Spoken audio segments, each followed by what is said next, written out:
best laptop for gaming, for video editing. Top 5 po siya sa video editing paggamit po ng Adobe Premiere. Okay? So ito po ang aking pangarap na laptop. Bakit po ito ang aking napili? Sa dami-dami. Kasi si Kuya Roland gusto niya bumili ng MacBook, gusto bumili ng kung ano-ano, marami pa ang gusto niyang bilhin para sa akin. Subalit ay dahil may gusto kasi siya doon yung iMovie na ano. Pero sabi ko, magagawa naman natin yan sa Adobe Premiere. At pag bumili ako niyan, mapipilitan akong mag-aral ng Adobe Premiere. No? Kasi hindi pa ako ganun kasanay. At Adobe After Effects talaga ang aking pangarap. So, itong laptop na to, ang magiging laman niya ay kakaunti lang ang ilagay ko para mabilis. Talagang pang editing. Top 5 siya. So, umpisaan na natin ang ating pag-unbox. Ito po ay napakanipis. Tumayo ka. Okay. Hindi na tumayuhan. Tagilid dyan eh. Okay.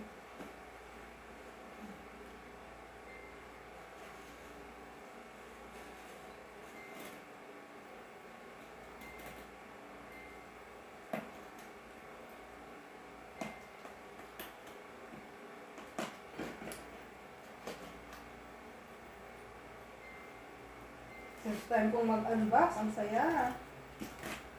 Okay. Ganyan lang. Gandaan natin ang unboxing. Okay. Tapos dito. Okay. At dito rin. Alam niyo kung bakit po ito ang aking pinili. Gawa ng yung sa asawa ko 2004 pa yung kanyang MSI. Hanggang ngayon ginagamit pa niya. Buhay pa. Wow! GFX20 ata yung sa kanya. Ito, GFX30. Okay. At ito ay i5. For i5. At ang kanyang specs ay napakataas. Mataas na din. Good for video editing. Kasi meron po akong mga pinagpilian. Yung Lenovo. No, kasing level niya ang Lenovo. Lenovo at saka yung Huawei. Yung Huawei ay 7 pa nga. Kaya lang, nabasa ko kasi ang review sa internet ng Huawei. Hindi siya ganun kaano sa video editing. So kahit mataas siya, hindi siya ganun kaano sa video. Ang gusto ko, high-tech. Wow! Oh my God! Na-miss ko to! Ang ganda! You see? Ayan po. HDMI. True gaming. Yan. Pwede siyang gamitin sa ating gaming. So, basahin natin ang specs niya. Nandito. Ayan, lalapit ako sa inyo para makita nyo. Okay?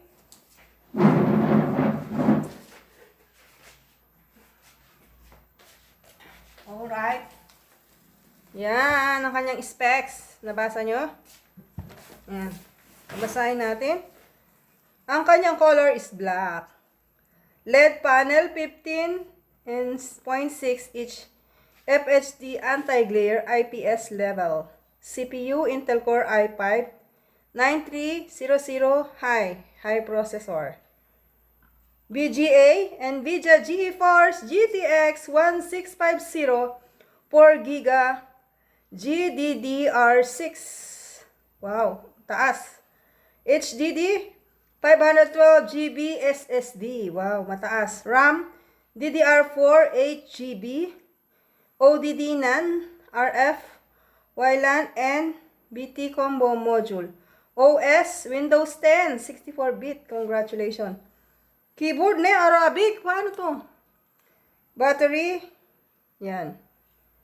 Model MSI 16R. Okay. Let's hope na hindi siya ma-translate natin sa English. Kasi ang keyboard niya raw ay Arabic. Let us see it. Okay. Wow. Tingnan mo yan, ha? Ang unboxing niya, ha? Pakita ko sa inyo. Ayan. Zeran! Wow! Ah, wow! Tingnan mo yan, ha? High-tech. Tumayo. Yan. Maraming karton. Okay, ito yung karton niya ulit. Ito yung kanyang babasahin na catalog. Wow! Wow! Ito ang kanyang yan. Outlet. Outlet lang tawag. Okay. Jaran! Introducing new Super Tin NSI. Ayan na. Sobrang ganda po. Nakabalot siya sa black. Ayan. Sobrang nipis. Ayan po. Mamaya magse-set up tayo. Sasamahan nyo rin ako sa aking set. Wow, I love it. You see? Okay? So unboxing natin siya and then wow. Ayan o. Sobrang ganda. Okay? At sobrang ganda. Na-miss ko to. Ito, ganito kasi yung sa amin dati. Metal. 2004 model. Ayan siya. Meron siyang NVIDIA. Ang kanyang NVIDIA ay GeForce GTX. Intel Core i5 9th generation. Okay? So ito po, napakagaling ng MSI kasi talagang nakagawa siya ng sobrang ganda. Budget, masyadong budget. Hindi siya ganun kamahal pero yung function niya, functionality niya, best for gaming na laptop, isa po siya sa best gaming, isa siya top 5 siya sa Adobe Premiere, no? Kung gagamitin mo siya for video editing, na hindi ka mapapahiya. At saka talagang maganda naman talaga kasi kung gagawa ko Yung karton. ng review yung yung ating luma. Okay? Yung luma po, sobrang ganda. Kasing ganda pa rin niya, oh. Kaya lang yung sa lupa kasi metal yun.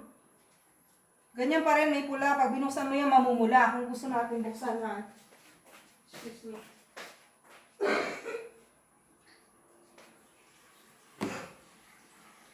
Talagang ano. At saka ito po, pwede mo pa rin siyang i-upgrade. Meron siyang slots. Sa mga, kung gusto mong i-upgrade yung memory niya, at saka ano, marami siyang pwede mong i-upgrade. Kung gusto mo yung memory mo, i-upgrade natin, no? Ano siya, 8 GB. Dadagdagan natin siya, no? Ang kanyang memory ay 8 GB RAM. So, pwede natin siyang dagdagan ng 8 GB o hanggang 32. Meron siyang slots na pwedeng i-upgrade. Yan ang kagandahan nito. Kasi yung MacBook, ang mahirap sa kanya, hindi siya pwedeng i-upgrade. Ang pwede lang i-upgrade sa kanya is memory. At saka lahat ng software niya, bibili ka. No? Bibili ka. So, kung hindi license at ang mahal-mahal, kagaya ng Microsoft Office, 500 real na yon. So, kung hindi papasok ang ordinaryong kinuha lang sa internet, lugi tayo, hindi tayo makakagawa. Hindi rin natin magagamit. Okay? So, ngayon po, mag-set up ako. Another video yon, panoorin nyo. Samahan nyo ako sa paano mag-set up, mag-open ng bagong computer. At ang mahalaga daw po, sa umpisa, huwag mo muna nating i-connect sa internet. I-format muna natin siya according sa gusto natin para talagang sobrang bilis. Kasi actually, ang mga manufacturer, ang kanilang mga ginagawa na ay kung ano-anong pinaglalagay nila na hindi mo naman gagamitin. So, pwede mong tanggalin yon. Kaya, sige, habangan nyo lang ang pag-set up niya ngayon din. So, ngayon, inaayos na ng aking butihing asawa ang kanyang tingnan nyo, ang ganda-ganda, di ba? At saka, hindi ko pala ito napatingin sa inyo. Tingnan mo, Han, yung Super Tin. Han, ayun o. ba? Tignan mo, kumuha ka ng ano, kasing ano lang niya, oh. Di ba? Ha? Ganyan siya ka-thin. Saan ka nakakita ng laptop na super thin? Ito na yon. Sobrang gaan din. Magaan lang din siya. Magaan, no? Thank you, Lord. Dinededicate namin ang laptop na to magamit sa iyo, sa iyong kapurihan. Matuto ako ng pinapangarap ko na paano gumamit ng Adobe Premiere at Adobe After Effects. Marami po akong ma-edit. Ma-enjoy ko ng gusto ang pagla-laptop. Ngayon ko lang talaga to inano. Kasi bumili ako dati, HP. Hindi ko naman siya nagamit ng ganun ka. i7 pa nga yun. Ang daming problema. So, this one is i5 at MSI. Kasi proven na namin ng how many years? From 2004, 2004 hanggang 2000, hanggang ngayon, buhay pa eh. Nagamit pa ng asawa ko, MSI. So, kung kailangan mo ng durability, super proven.